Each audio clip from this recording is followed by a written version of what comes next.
How to fix GTA 5 autoclose problem easy and quick. If you want to fix this problem, it's easy. First, just go to settings, then go to update and security. Now make sure your Windows is updated.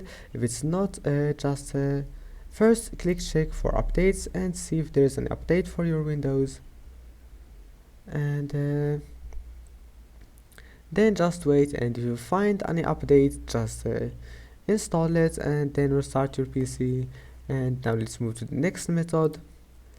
Then now right click on your GTA 5 icon, go to compatibility, scroll down until you find change settings for all users, and here we'll find Windows. Here is it, Windows. Now just select Windows 7 and make sure to enable this option here and those two options, then click OK and OK again. Now just turn off your PC and turn it on again, and you will find that your problem is fixed. Don't forget to like, and see you in the next video.